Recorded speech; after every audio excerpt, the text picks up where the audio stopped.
He is admired by retail investors and respected by venture investors.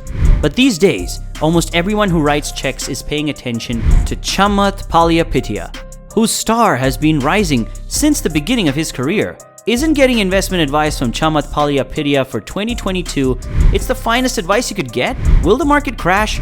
And if so, how will it affect you?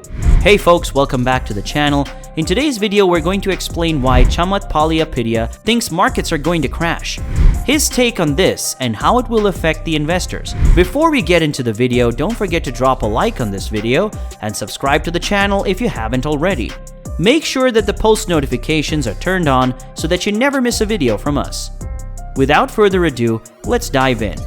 Palihapitiya, whose family immigrated to Canada as refugees, has been disrupting the status quo in practically everything he touches for the past 20 years. He rose through the ranks at AOL to become the company's youngest vice president. Chamath believes that the conflict will be unlike any other and that it will have a huge influence on investors, pension funds, and cryptocurrencies. The abolition of traditional trade and financial partnerships between two bodies are referred to as economic sanctions. Sanctions can be wide, such as the United States' long-standing trade embargo against Cuba, or they can be narrow, prohibiting dealings with certain businesses, groups, or individuals. Trade restrictions, travel bans, asset freezes, and arms embargoes are all examples of this. Ever since the terrorist attack on 9/11, targeted sanctions have become more widely employed around the world. The United States has launched a sanction package aimed at Russia's central bank in recent weeks. The European Union adopted a similar approach. The Central Bank of Russia will be unable to convert $643 billion in assets stored in US dollars and euros into their national currency, rubles, as a result of the sanctions. Russia is also unable to access its National Wealth Fund, which serves as an emergency sovereign wealth fund. Furthermore, the US and EU have announced that all Russian banks will be shut off from SWIFT, with the exception of those involved in the energy sector. SWIFT is the world's largest network for initiating international payments. One of the most severe economic acts that may be done is to execute Russian banks from SWIFT. Prior to this, the US and EU had chosen a cautious approach to sanction Russia. Because of the close economic ties between Russia and the EU, policymakers were hesitant to impose harsh sanctions on Russia.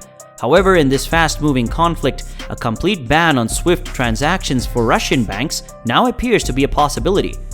Many fear that because of the severity of the sanctions placed on Russia, Putin will be unable to quit the invasion without losing face. This implies that if he believes he has no other options, he may lash out in an unpredictable manner. As a result, it may be advantageous for the US and its allies to de-escalate the conflict, allowing Putin to do so.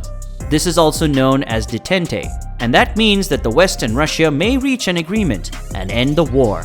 But sanctions must first be enforced to push Putin to de-escalate the conflict. This is Chamath's opinion and would be ideal as an outcome. One can fight an economic battle and an economic conflict without it turning into a military conflict. And the reason is because of what happened in the last 40 to 50 years. The most important infrastructure in the world, whether we like it or not, is financial infrastructure, right? Because, as you may be aware, energy infrastructure is more national, but the financial infrastructure is a truly global and universal asset. And what has happened is that blacklisting a country or an entity from these organizations and networks can cripple a country, which is why we believe people underestimate the severity of economic sanctions when done correctly. Because they were concerned that such sanctions would cause the EU economies to implode, measures to restrict Russia's energy exports are now not in place. As a result, outside of Russia and Western enterprises with exposure to Russia, the economic impact of the recently proposed sanctions will be negligible. The economic consequences of the conflict will be felt most acutely in Ukraine and Russia, both of which are expected to suffer severe recessions this year. Energy, supply chain, and trade shocks have afflicted the EU and will continue to do so. Another effect is on the already divisive worldwide transition to renewable energy sources. Tesla's global statement is to help the world make the transition to sustainable energy as quickly as possible. Elon Musk, however, felt forced to tweet on March 5th owing to the Ukraine conflict. "Hate to say it, but we need to increase oil and gas output immediately. Extraordinary times demand extraordinary measures." Elon went on to state that his idea were as follows: increased oil and gas production is vital in the short future, or people all across the world will face severe hardship. This isn't a financial issue, it's a matter of having enough energy to sustain civilization. This is an unexpected but rational statement that demonstrates how Russia's invasion will have worldwide economic consequences and will dominate discussions about energy solutions.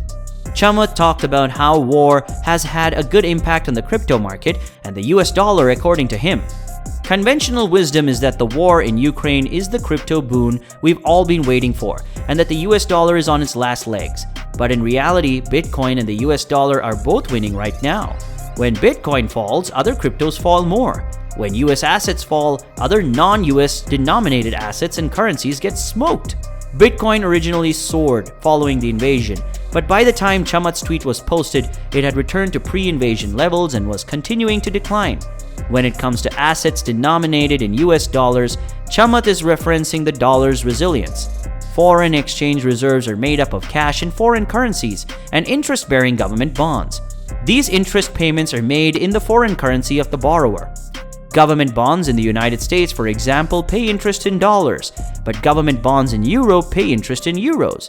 The United States holds over 62% of all foreign exchange reserves in the world.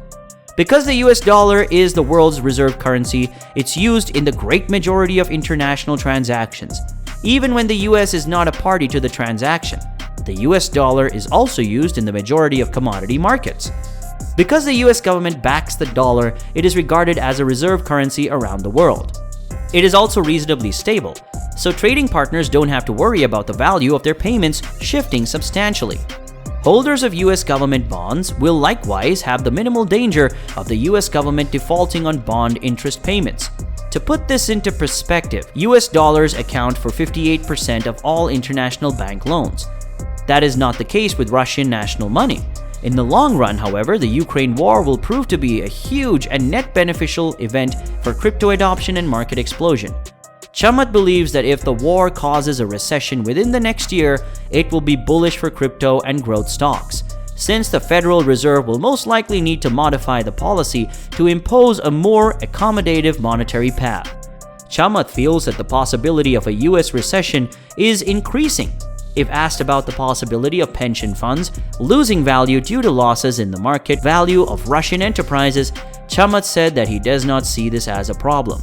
He rejected the matter as a red herring, implying that it was merely a decision.